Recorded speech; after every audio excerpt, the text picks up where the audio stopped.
A very important part of our conference is the educational program. We have 60 sessions for the attendees to choose from. We do so many because they all have similar needs, but they also have different needs. So we want to make sure that everyone who comes can leave here with education that they need to make their community a better place. How important is this educational sessions for these members? It's very important because municipal officials especially come from a variety of backgrounds or the private sector. So we need to train them what they need to know about municipal laws, municipal finance, so that they can do the best job they can for their community.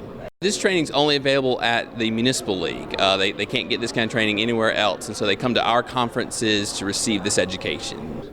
Our educational course today is basic municipal finance, which includes budgetary issues and debt financing for cities around the state. Well, it's very important as people are elected to municipal office that come primarily from the private sector. There's a big difference between personal finance and private company finance and governmental finance in the municipal arena. So it's important that they have this, at least this basic instruction. They've been very eager. Over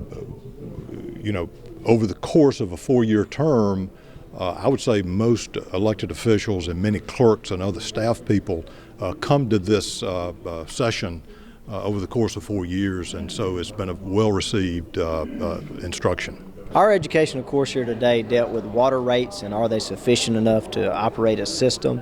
And the reason they're important is we see that most rates aren't sufficient across the state to support or adequately support a system and everything that they need. What are the financial pressures on water systems around the state?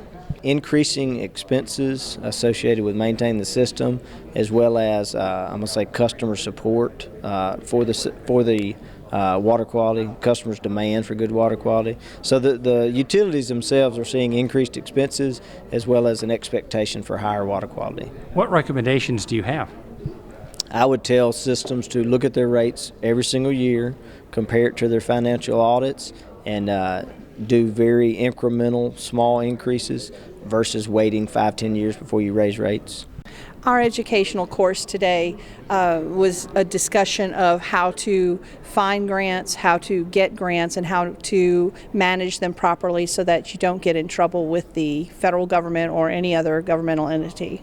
What advice do you have for municipalities? Be careful, plan early, keep good communication amongst the governmental organization, and just make sure that you're reading the requirements when you're writing them and documenting everything you do. How competitive is the battle for grants? It's getting more and more competitive, especially with local governments. There is less money being allocated to states and local governments in a lot of ways, and that money that is being allocated is a whole lot more restricted in its use. So being creative is very important. Our Edu course today deals with working with different types of personalities, different people who aren't like you, obviously, and also how to reinvent your leadership and adapt to different people better to be more successful and have the reach of your municipality and your community better with the public. My recommendation for municipal officials is listen to the people more and listen to everybody and learn to adapt to people who aren't like you. Learn to be like other people, because making them adapt to you hasn't worked so well so far, has it, as Dr. Phil would say. What I would suggest you do is walk among the people, get to know them better, learn their personality style, what makes them tick, what ticks them off, and learn how to meet their needs better. And one other thing too, a little piece of advice, learn to give up your job. Every leader's job is to work yourself out of a job and let other people do it. It makes you look better and allows you to rise to higher office, allows you just to have more time to take care of all the little fires that you have to put out all the time. Other people could be putting them out for you, and you have more time to be a visionary as a leader. Our workshop dealt with the issue of franchise agreements, and specifically how that relates to bringing fiber optic infrastructure into various communities. We know there is a demand out there for fiber optic infrastructure based on everyone's internet usage these days, and C-Spire is out here trying to fulfill that demand with broadband access to residents all across Mississippi. So especially for rural areas and various cities and small towns throughout Mississippi, it all really starts with a franchise agreement from a legal perspective, once we can get that out of the way, then we focus and work with mayors, aldermen, board of supervisors on what the density and the demand looks like in their community. So, What advice do you have for municipal officials? so just contact us. Listen to your constituents, and if you feel that demand is there, contact us. You can email, call myself. We have other staff here that we're presenting today. Our workshop today is the fire service and EMS roles, and it's important because the fire service is important. We're changing more on the EMS side than we are the fire service side due to fire prevention and that kind of things. So we sort of, in a way, putting our fire side down, putting the fires down, but our EMS is what we do 70% of the time. What advice do you have for communities around the state? Well, be proactive. Senior firefighter training, and don't wait till something comes up. Make sure you get the right training. You're trying to train firefighters on the EMS side. Get the EMT, EMR, and I think in the near future we'll be seeing more paramedics on board fire trucks as ambulance services are more taxed, and we need to give them better care in the field until the ambulance services arrive. The photograph over my shoulder is a picture of the city of Tupelo downtown in 1989, and it begs a question of, is this a place that you really want to live? And we asked a lot of communities that, what is your community telling? What story is it telling to people who move in or who come to your community? And we try to remind folks that we have a lot of success stories in Mississippi of communities that have changed, and that's really what our session covers today. Talks about success stories throughout Mississippi of elected officials who have put time and effort and energy into changing their downtown or changing their community to a wonderful place. But it takes a lot of investment of time and energy and dollars to do that. So this is about that story. The photograph that you're showing right now looks like several cities around Mississippi. What is your recommendation if you have a city like this? What do you do? It's a great question. First, you have to have a vision, and those elected officials really drive that vision. That's what is so critical and important for the citizens of a community. A mayor and a board that is involved with that city really has to drive home a vision. They have to capture that and involve the community stakeholders. Then they have to put money behind that to make that vision become a reality. And that's really where they see life come to it. And it also takes time. Nothing happens overnight, and it takes sometimes decades before you can see a community change. What advice do you have for municipalities around Mississippi? To mostly involve design professionals in crafting that vision. That's something that I think a lot of times is left out. Is use the people that you have in your community as resources to craft and maintain that vision so that you can continually move your community forward and make it a better place to live and maintain it as a great place that people want to come to. Our workshop today is dealing with Parks and Recreation in Mississippi and the Mississippi Recreation and Park Association's ability to work with the communities all across the state to help increase the quality of the product they produce. And our focus today is basically looking at MRPA services as they are today, and focused on some of the different kinds of tools that we use that we can help every community with. What is the advantage to a community in enhancing its parks and recreation facilities? We've figured this out through the years as becoming more and more important as part of quality of life. And so right now when you look at how a city's rated, there are parks, recreation, greenways, byways, leisure opportunities are a big part of quality of life. And so we enhance that, but it's oftentimes we're looked at as being this also ran. We also do this, but it really should be the forefront of a lot of our communities, and we've seen this happen in many of them over the last few years. What advice do you have for communities around Mississippi? Simply, if you do not become a member of the Mississippi Recreation and Park Association, contact the members for help and advice. That's what we do. It's cheap. It's the easiest way to get some information on how to improve the types of opportunities, programs, services, and facilities you have in your community. Our workshop today focused on digital workflows for municipalities.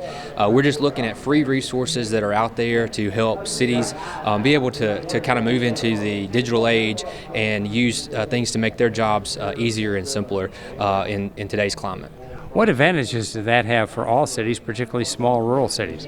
Especially the free side of it, there's limited resources and limited staff, and a lot of these resources can help them be able to accomplish things that might take 5 or 6 staff members or a lot of money in a very quick time frame.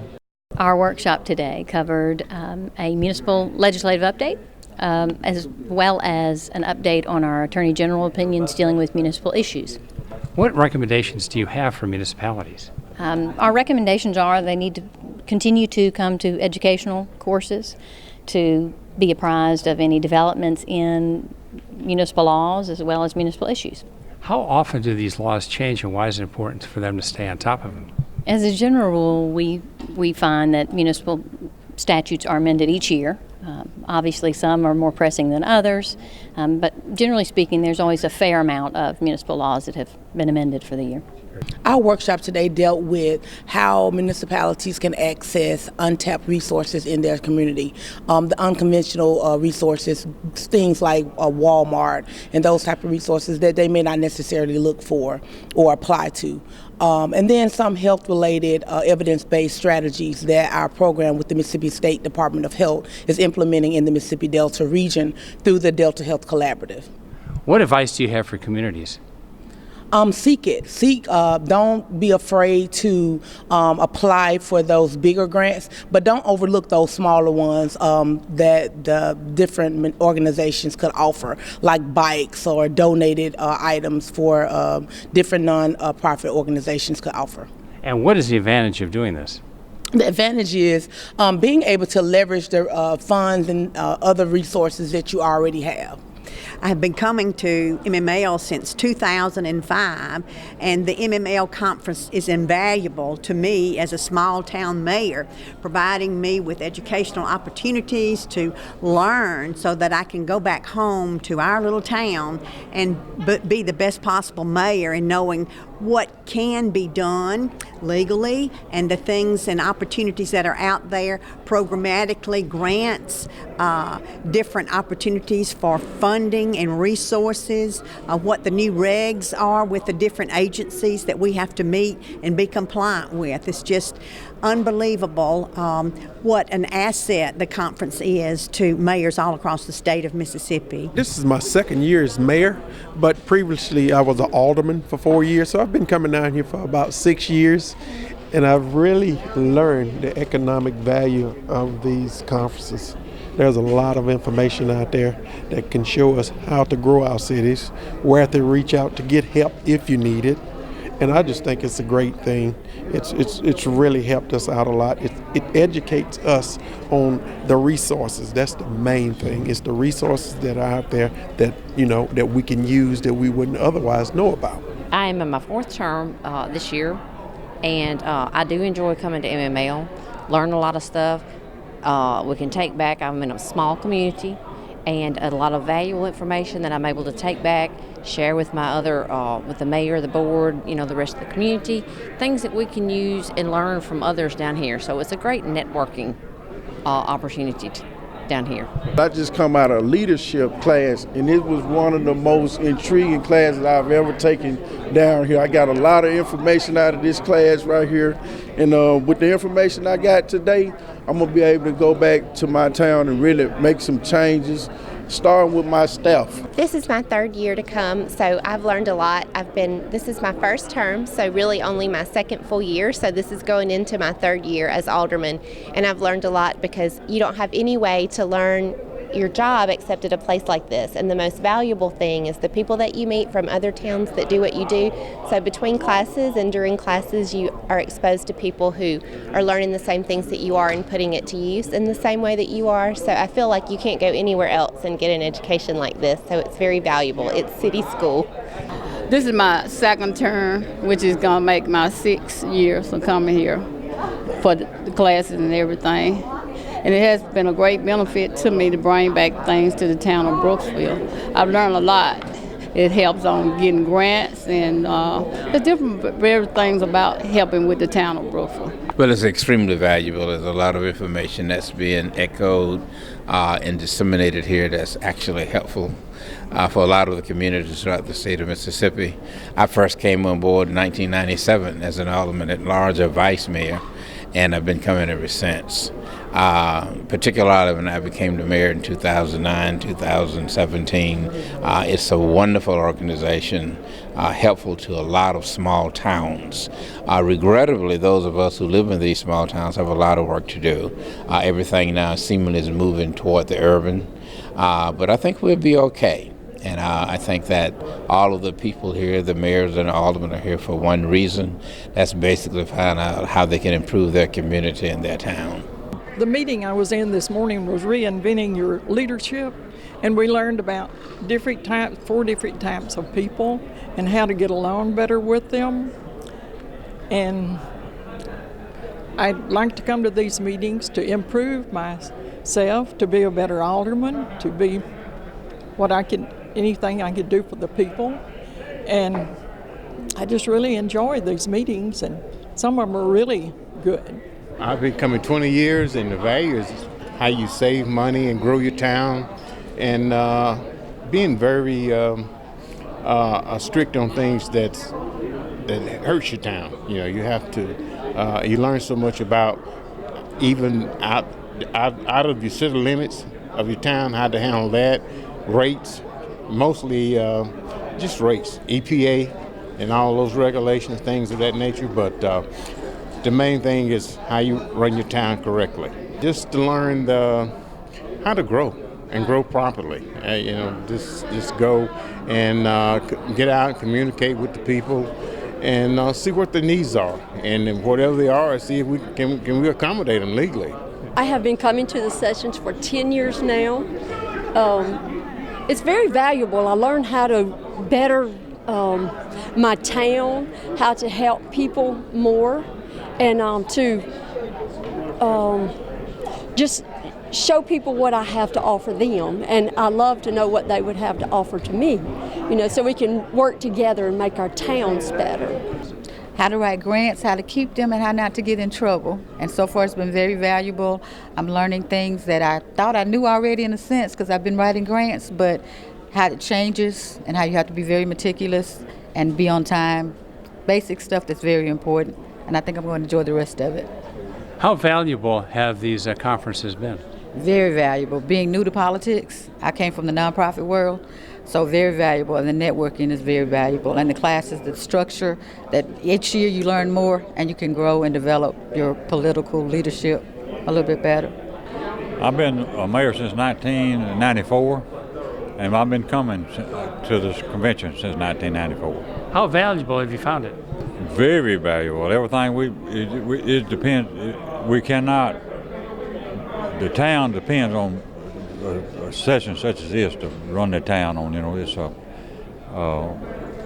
potential. It gives you more potential for your town to come to a meeting like this.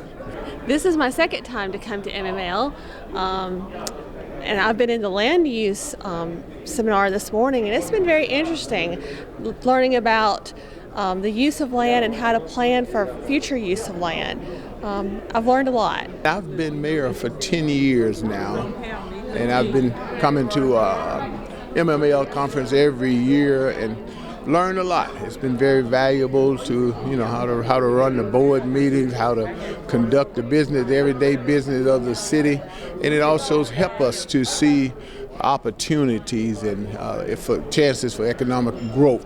So it's been very beneficial to us. I don't know what we would have done if it had not been for MML. It's my first time being in any elected position, so it's really been good for me, for my town, for our surrounding. I'd say, well, I'm from the Mississippi Delta, so I know for the entire Mississippi Delta, MML has been a blessing to us. I've been coming to MML since 2016. What I've learned so far today, I'm in a leadership class.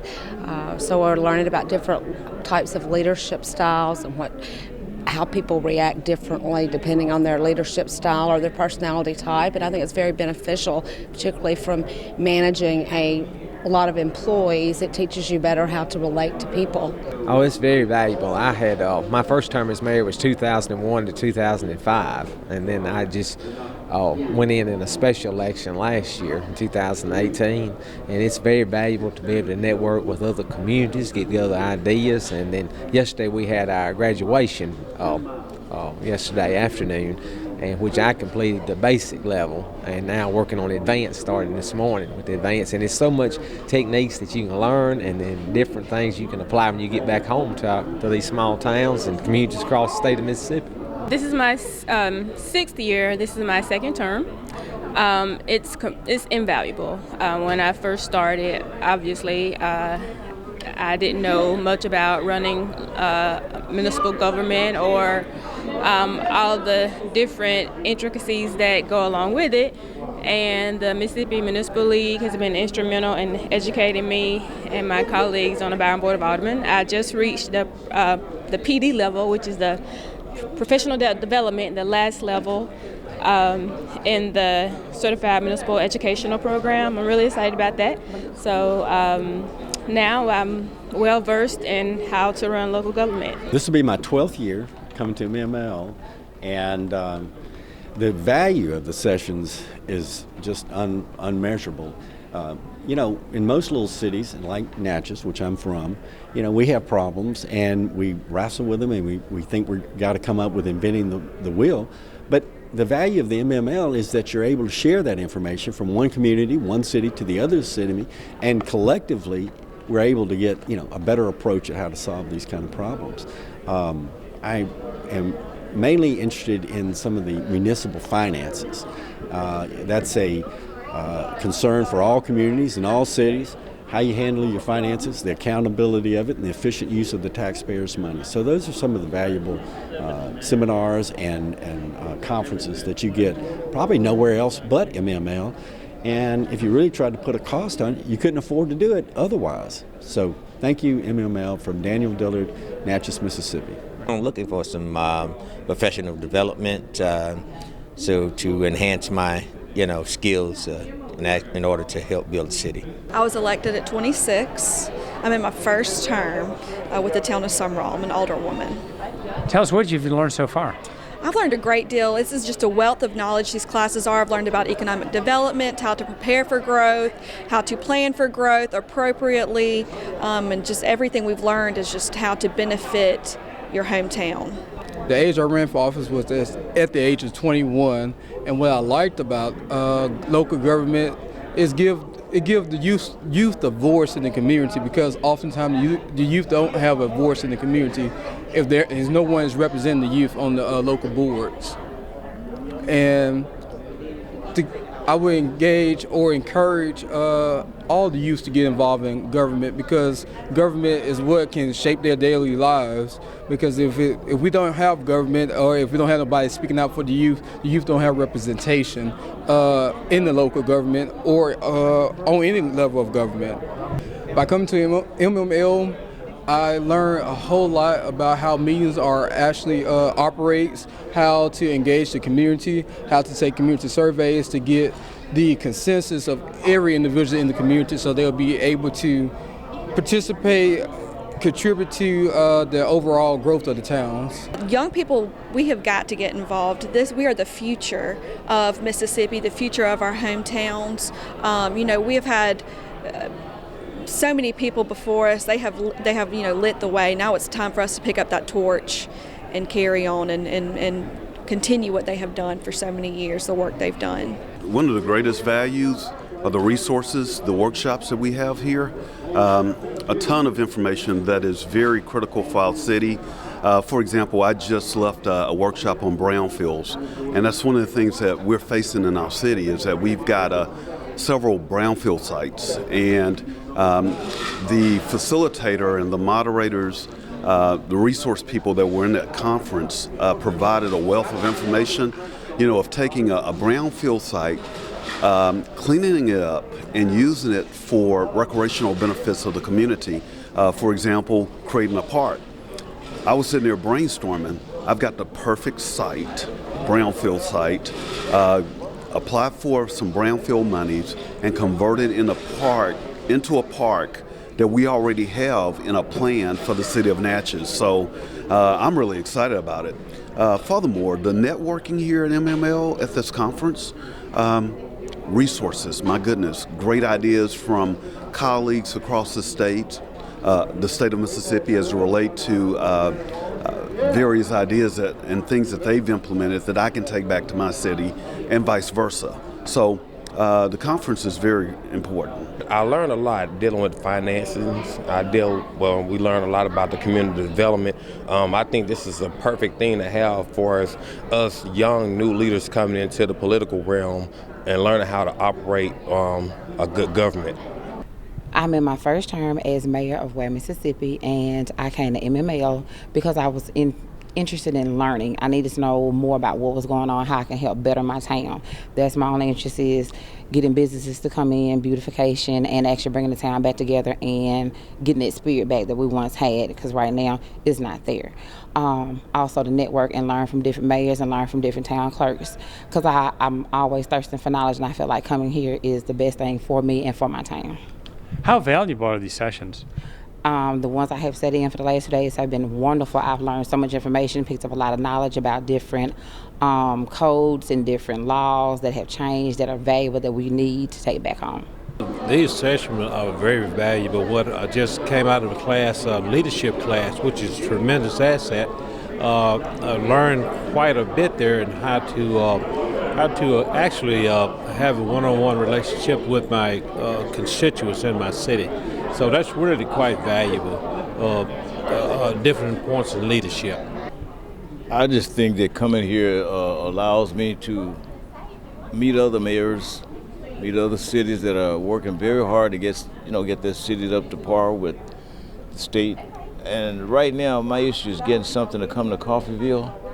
And I've been in a workshop with DEQ, which everybody seems to be afraid of DEQ, but they got a lot of advantages in DEQ if you can kind of stay in compliance with them. So what I've been afraid of seems to be an option to help me get something done. We are your people. We are the people that you call and contact. Local government, as I've said before, is the closest government to the people. So contact us, and then we will make things happen. We're going to make it happen to make things better for you, better citizen, no matter what town you're in, a city. We work for you. I've been an alderwoman for 11 years, and the value of coming to MML is to update your skills and your knowledge. Things change along with society and technology, so our skills, we can update our skills and our knowledge by coming to MML. I've learned that it's a valuable lesson to learn what the people want and to help improve our towns by listening to people. And I've just to show that I'm interested in what goes on in my town and how much I love my town. If people have questions, like more information, what should they do? Sure, they can go to our website, which is www.mmlonline.com, or they can call the MML office at 601-353-5854.